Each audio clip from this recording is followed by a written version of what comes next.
ಹೇಳ್ರಿ ಹೇಳ್ರಿ.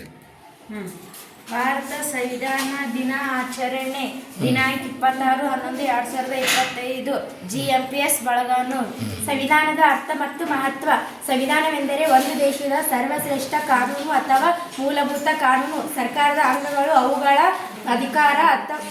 ಅಧಿಕಾರ ಹಾಗೂ ಕಾರ್ಯಗಳನ್ನು ನಿರೂಪಿಸುತ್ತದೆ. ಸಂವಿಧಾನವು ಸರ್ಕಾರಕ್ಕೆ ಮಾರ್ಗಸೂಚಿಯಾಗಿದೆ. ಮಹತ್ವ. ಕಾನೂನಿನ ಮುಂದೆ ಎಲ್ಲರೂ ಸಮಾನರು ಎಂಬ ಸೂತ್ರ ಎತ್ತಿ ಹಿಡಿಯುತ್ತದೆ. ಪ್ರಜೆಗಳ ಹಕ್ಕುಗಳನ್ನು ರಕ್ಷಿಸುತ್ತದೆ. ಸಂವಿಧಾನವು ಸರ್ಕಾರಕ್ಕೆ ಮತ್ತು ವ್ಯಕ್ತಿಗಳಿಗೆ ನಡುವಿನ ಉತ್ತಮ ಸಂಬಂಧವನ್ನು ಏರ್ಪಡಿಸುತ್ತದೆ. ಸಂವಿಧಾನ ರಚನಾ ಸಭೆ. ಈ ಸಭೆಯ ಅಧ್ಯಕ್ಷರು ಡಾಕ್ಟರ್ ಬಾಬು ರಾಜೇಂದ್ರ ಪ್ರಸಾದ್. ಸಂವಿಧಾನ ಸಭೆಯಲ್ಲಿ 299 ಮಂದಿ ಸದಸ್ಯರಿದ್ದರು. ಡಿಸೆಂಬರ್ 9, 1946 ಅದರ ಪ್ರಥಮ ಅಧಿವೇಶನ ನಡೆಯಿತು. ಕರಡು ಸಮಿತಿ. ಈ ಸಮಿತಿಯ ಅಧ್ಯಕ್ಷರು ಡಾಕ್ಟರ್ ಬಿ ಆರ್ ಅಂಬೇಡ್ಕರ್ ಅವರು. ಡಾಕ್ಟರ್ ಬಿ ಆರ್ ಅಂಬೇಡ್ಕರ್ ಅವರು 15/8/1947 26/1/1950 ಕಾನೂನು ಮಂತ್ರಿಯಾಗಿದ್ದರು. ಭಾರತ ಸಂವಿಧಾನವನ್ನು ಜನವರಿ 26, 1950 ಜಾರಿಗೊಳಿಸಲಾಯಿತು. ಪ್ರತಿ ವರ್ಷ ನವೆಂಬರ್ 26 ಆಚರಿಸುತ್ತೇವೆ. ಯಾಕೆಂದರೆ ಇದು ಸಂವಿಧಾನಕ್ಕೆ ಅಧಿಕೃತವಾದ ದಿನವಾಗಿದೆ, ಒಪ್ಪಿಗೆ ನೀಡಿದ ದಿನವಾಗಿದೆ. ಮೂಲಭೂತ ಹಕ್ಕುಗಳು. ಸಂವಿಧಾನವು ನಮಗೆ 6 ಮೂಲಭೂತ ಹಕ್ಕುಗಳನ್ನು ನೀಡಿದೆ. ಸಮಾನತೆಯ ಹಕ್ಕು ಸಂವಿಧಾನದ 14ರಿಂದ 18ನೇ ವಿಧಿ. ಸ್ವಾತಂತ್ರ್ಯದ ಹಕ್ಕು 19ರಿಂದ 22ನೇ ವಿಧಿ. ಶೋಷಣೆ ವಿರುದ್ಧದ ಹಕ್ಕು 22ರಿಂದ 24ನೇ ವಿಧಿ. ಧಾರ್ಮಿಕ ಸ್ವಾತಂತ್ರ್ಯದ ಹಕ್ಕು 25ರಿಂದ 28ನೇ ವಿಧಿ.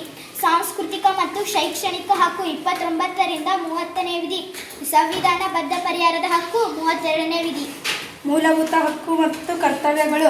ಸಂವಿಧಾನ ರಾಷ್ಟ್ರಗೀತೆ, ರಾಷ್ಟ್ರಧ್ವಜವನ್ನು ಗೌರವಿಸುವುದು, ಸ್ವಾತಂತ್ರ್ಯ ಚಳವಳಿಯ ಉನ್ನತ ಆದರ್ಶಗಳನ್ನು ಪಾಲಿಸುವುದು, ಭಾರತದ ಏಕತೆಯನ್ನು ರಕ್ಷಿಸುವುದು, ಮಾತೃಭೂಮಿಯನ್ನು ರಕ್ಷಿಸುವುದು, ಭಾರತೀಯರಾದ ನಾವೆಲ್ಲರೂ ಸಹೋದರರು ಎಂಬ ಭಾವನೆಯನ್ನು ಬಳಸುವುದು, ನಮ್ಮ ಶ್ರೀಮಂತ ಸಾಂಸ್ಕೃತಿಕ ಪರಂಪರೆಯನ್ನು ಹಾಗೂ ಐತಿಹಾಸಿಕ ಸ್ಮಾರಕಗಳನ್ನು ರಕ್ಷಿಸುವುದು, ಪರಿಸರವನ್ನು ರಕ್ಷಿಸುವುದು, ಅಭಿವೃದ್ಧಿಪಡಿಸುವುದು, ವೈಜ್ಞಾನಿಕ ಮನೋಭಾವನೆ ಮತ್ತು ವೈಚಾರಿಕ ಮನೋಭಾವನೆಯನ್ನು ಬೆಳೆಸುವುದು, ಸಾರ್ವಜನಿಕ ಆಸ್ತಿಯನ್ನು ರಕ್ಷಿಸುವುದು, ಹಿಂಸೆಯನ್ನು ತ್ಯಜಿಸುವುದು, ವೈಯಕ್ತಿಕ ಹಾಗೂ ಸಾಮೂಹಿಕ ಚಟುವಟಿಕೆಗಳನ್ನು ಪ್ರಾವೀಣ್ಯತೆ ಪಡೆದ ದೇಶದ ಪ್ರಗತಿ ಶ್ರಮಿಸುವುದು.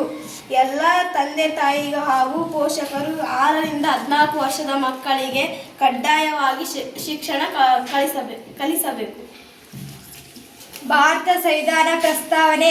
ಭಾರತದ ಸಂವಿಧಾನ ಪ್ರಸ್ತಾವನೆ. ಭಾರತದ ಜನಗಳಾದ ನಾವು